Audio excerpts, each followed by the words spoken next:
Judul yang paling berat ceramah tentang orang tua, tentang ibu, tentang ayah.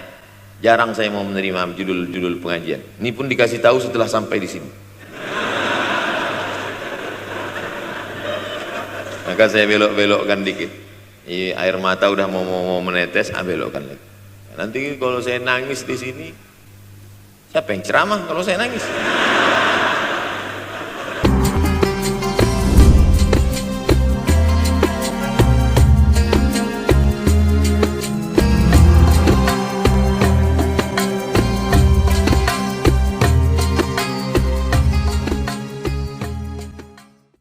Saudaraku yang dimuliakan Allah Subhanahu wa Ta'ala, bayangkan kalau kiamat tiba-tiba terjadi. Begitulah agaknya terkejutnya kita. Kiamat terjadi tapi belum sempat berbakti kepada orang tua. Dosa belum sempat meminta maaf. Silap dan salah berapa kali kita kencing di kainnya yang bersih. Berapa kali dia tidak jadi tahajud gara-gara kita menangis dari Isya sampai subuh. Pakai pengawet nangisnya.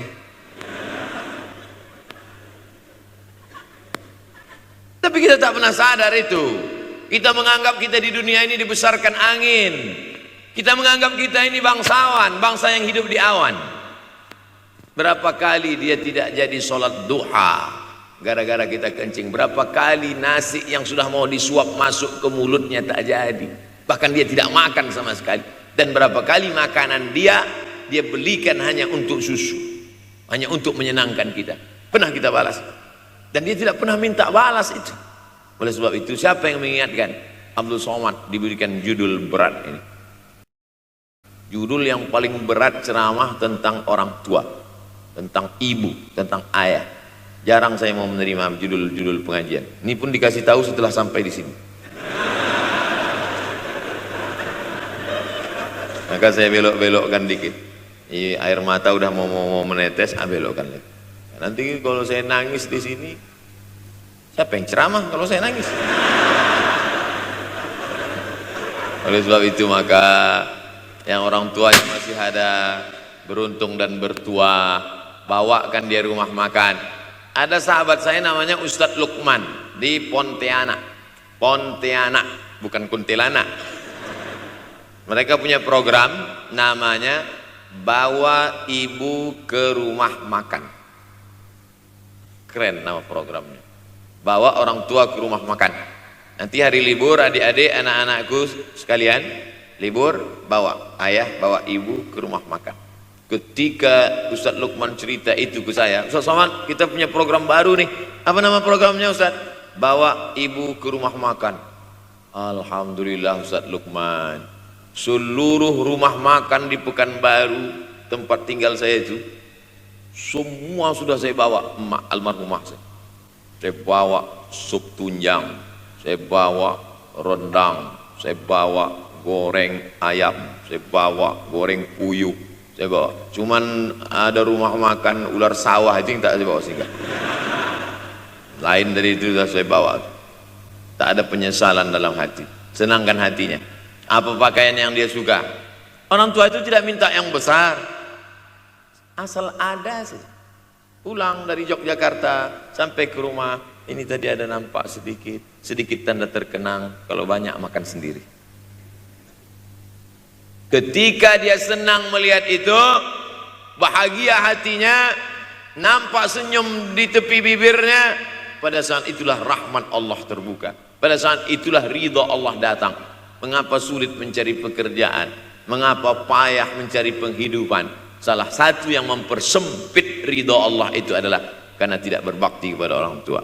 Oleh sebab itu maka judul tema yang diberikan birrul walidain, berbakti kepada orang tua, bahagiakan. Ini ada juga ini anak-anak yang sudah sukses ini, papa, mama sudah meninggal, papa jangan risau, silakan terbang ke Yogyakarta, ada adik di sana, silakan terbang ke Surabaya, ada kakak di sana, silakan terbang ke Kuala Lumpur, ada keluarga di sana, jangan hiraukan.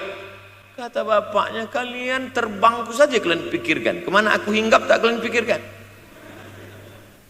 Ada sebagian orang ketika ibunya meninggal dunia, marah dia, mengamuk dia anggap kebahagiaan itu sudah hilang, padahal membahagiakan orang tua dua-dua adalah tanggung jawab kita. Kalau dua-duanya sudah tidak ada Pak Ustadz, masih ada keluarga. Ada keluarga. Al-khalah bimasabatil saudara ibu, kakak ibu, adik ibu, sama seperti ibu. Sambung lagi silaturahim, buat dia senang, buat dia bahagia. Man ahabba yubsatalahu fi rizqihi, siapa yang mau lapang rezekinya, wa yunsa'alahu fi atharihi, dipanjangkan umurnya, falyasil rahimahu, hendaklah dia menyambung tali silaturahim. Saya ceramah di satu kota. Sampai di kota itu saya melihat rumah besar, megah, mewah, seperti istana. Cuman saya segan mau nanya, gak mungkin saya tanya, Pak, ini hasil dari apa? Saya tengok, saya ngangguk. Kawan-kawan saya yang ikut ke situ seperti ngelihat kucing semuanya. Besar, mantap. Setelah duduk, makan, habis makan, minum, habis itu Sohibul Bait yang punya rumah pun cerita, Ustadz Abdul Somad, iya Pak, dulu ini hanya bambu-bambu yang dikasih daun, yang dikasih terpal. Tempat apa Pak? Tempat ibu saya buat pengajian. Setiap tahun dibuat begitu, pasang tiang-tiang kayu, pasang terpal, daun-daun, pengajian ramai. Sampai akhirnya saya berkata, Bu, pengajian kita hentikan saja, stop. Saya tidak sanggup lagi pasang tenda, pasang terpal ini. Tapi akhirnya apa kata ibu saya? Nanti setelah saya tidak ada, pengajian ini terus kamu buat. Allah bukakan pintu rezeki Ustaz Somad. Inilah yang terjadi sekarang. Saya belikan orang tua saya itu rantai, saya belikan gelang, saya belikan cincin. Bulan depan saya datang, sudah nggak ada lagi. Mana gelangnya Mak? Nggak ada. Mana rantainya Mak? Nggak ada. Mana cincinnya? Nggak ada. Kemana? Itu kan emas mahal. Sudah saya jual. Untuk apa? Untuk bersedekah ke fakir miskin. Rupanya gelangnya, rantainya itu habis dia berikan sedekah fakir miskin. Tobatkah si bapak untuk berbakti? Tidak. Bulan depan dia belikan lagi. Sampai akhirnya diberikan Allah balasan melimpah ruah. Ternyata ini rahasia dari keberhasilan hidup, karena menyenangkan hati orang tua. Saya tak sebut nama, saya tak sebut lokasi, tapi yang mau berkunjung nanti saya kasih lokasi tepatnya. Saya kasihkan nanti alamat dari Google, saya kasih, supaya melihat secara nyata. Kalaulah rezeki itu hanya diberikan kepada orang yang bersungguh-sungguh, pergi pagi pulang petang, peras keringat banting tulang, maka tentu yang kaya itu adalah sapi yang membajak dari pagi sampai sore. Kalaulah kekayaan keberhasilan itu diberikan yang paling pandai memanjat, maka tentu yang kaya itu monyet. Tapi Allah berikan kepada siapa? Yang dia ridhai. Dan penyebab ridha Allah itu adalah karena orang tua yang senang hatinya. Yang sempat durhaka, tidak sempat minta maaf, meninggal dunia dia sudah, apa boleh buat? Kau sudah booking seat di neraka. Yang sudah sempat durhaka, tidak sempat minta maaf, meninggal dunia gara-gara dia pecandu narkoba, pemabuk, pezina, mati. Orang tua dalam keadaan susah. Berapa kali saya ketemu ibu-ibu selesai pengajian, pergi saya ke tempat parkir, ibu tua 70 tahun menangis. Ibu nangis kenapa Bu? Anak saya Pak Ustadz. Kenapa dia? Disuruhnya saya jual tanah. Mama jual tanah. Untuk apa Mama megang tanah? Udah tua aja pun jual. Mestinya anak itu yang menyenangkan hatinya di hari tuanya, bukan malah menyuruh jual tanahnya. Jual tanah supaya dia bisa bangun rumah, jual tanah supaya dia bisa menyekolahkan anak-anaknya. Na'udzubillah. Sudahlah tidak membahagiakan, malah menyusahkan. Ustaz, anak saya nyuruh saya jual tanah saya supaya dia senang, supaya dia dapat duit. Gimana nih Pak Ustadz? Mungkin si ibu berharap saya menjawab, ibu sabar aja ya Bu, sabar ya. Ibu salah tanya Bu, kalau mau sabar cari ustadz lain, ada spesialis sabar, bukan saya. Begitu dia kasih tahu, anak saya maksa saya jual tanah saya, Pak Ustadz gimana? Mana alamat rumah anaknya? Mana? Saya mau datang. Mana? Anak durhaka, neraka jahanam tempat kau.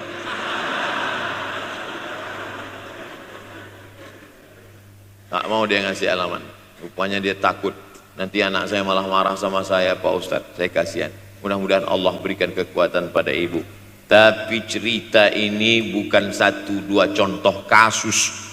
Ternyata zaman sanggup memperkarakan pengadilan hanya karena sebatang pohon kayu. Atau cuma saya yang dapat berita aja? Adik-adik ada juga dapat kiriman itu? Sanggup memperkarakan sebatang pohon kayu. Padahal kalau kau jual semua kebunmu itu, belum tentu dapat menebus. Datang seorang laki-laki mengadu kepada Nabi Muhammad SAW. Ya Rasulullah, ini bapak saya ini kurang ajar sekali. Bapaknya kurang ajar? Diambilnya harta saya ya Rasulullah. Gimana ini ya Rasulullah? Apa kata Rasulullah SAW? Anta wa maluka li abik. Anta sampai ke tempat kita jadi ente. Anta wa maluka, ente, harta ente, li abik, punya bapakmu.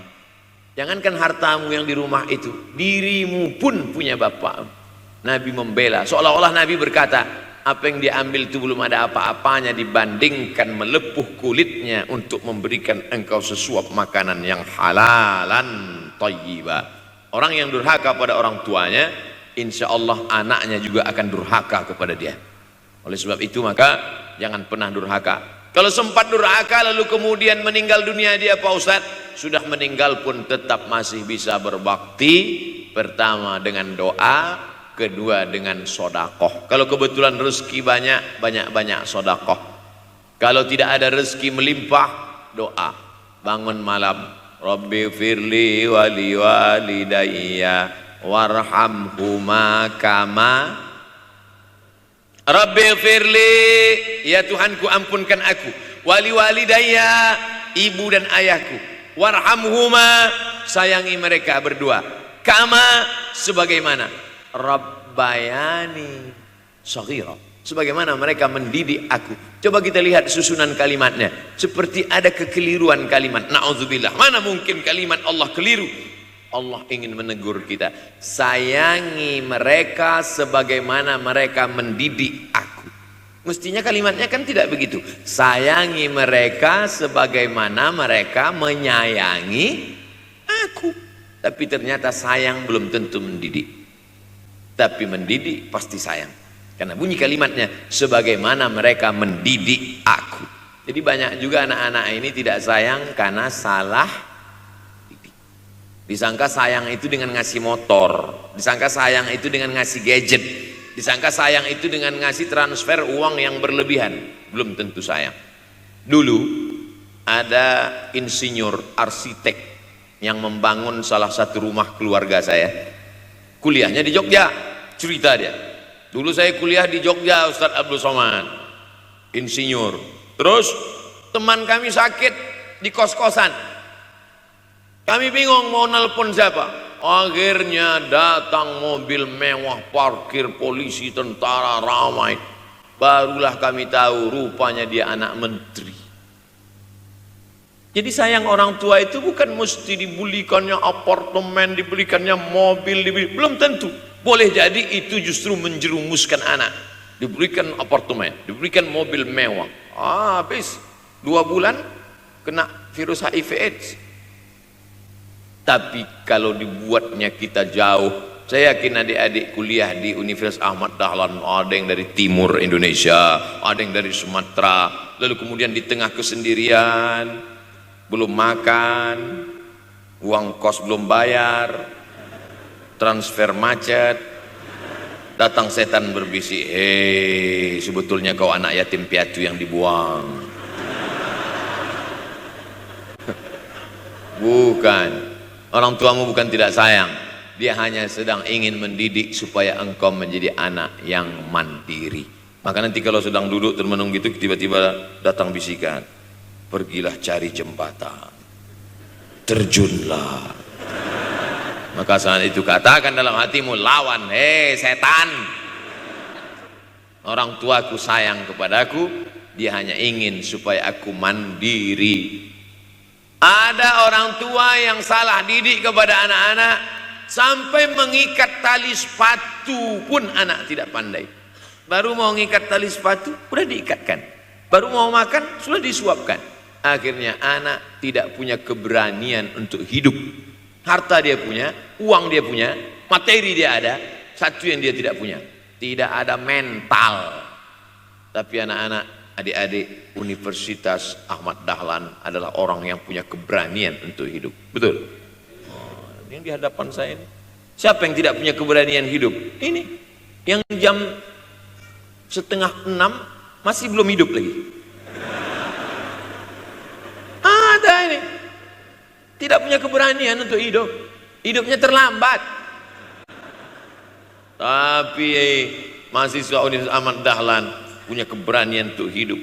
Bahkan mungkin dia lebih dulu hidup daripada saya. Lebih dulu bangun dia tadi. Alhamdulillahillazi ahyana ba'da ma amatana wa ilaihin nusyur. Tengok jam. Oh, rupanya masih jam 1. Tidur lagi. Saudaraku yang dimuliakan Allah Subhanahu wa taala. Maka my life, my adventure, hidup saya adalah petualangan saya. Ini yang mau kita harapkan, berani menghadapi tantangan. Ada orang yang menganggap hidup ini ya simpel-simpel aja lah Pak Ustadz. Tapi ada orang ingin hidup ini penuh dengan perjuangan. Sama seperti makanan, ada orang simpel aja, nasi, kecap, telur rebus, dah cukup. Tapi ada orang mau ada goreng ayamnya, ada rendangnya, ada supnya, ada tom yamnya, ada lengkap semua. Begitu juga hidup ini. Ada orang yang simpel aja, ambil goreng ikan, makan. Tapi ada satu lagi enggak, pergi naik mobil sampai ke tepi hutan, naik motor, habis itu nyewa speedboat sampai di tengah laut memancing. Ujung-ujungnya ikan juga. Yang dia nikmati bukan ikannya, tapi yang dia nikmati adalah proses untuk mendapatkan ikannya. Paham? Itu enaknya ngomong sama mahasiswa. Coba kalau yang masyarakat biasa, kita udah capek cerita, selesai ada pertanyaan, Ustadz maksudnya tadi apa ya? Aduh, capek gitu. Saya terus terang kalau ceramah di depan mahasiswa ini bangkit semangat saya lagi. Ini sekarang rasa-rasa umur 24.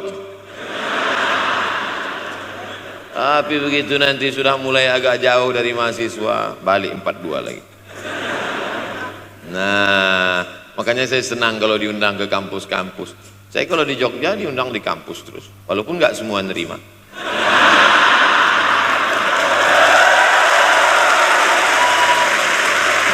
Saudaraku yang dimuliakan Allah Subhanahu wa taala, maka kita harus sering-sering bersama. Apa ini takbir? Takbir itu ngusir setan.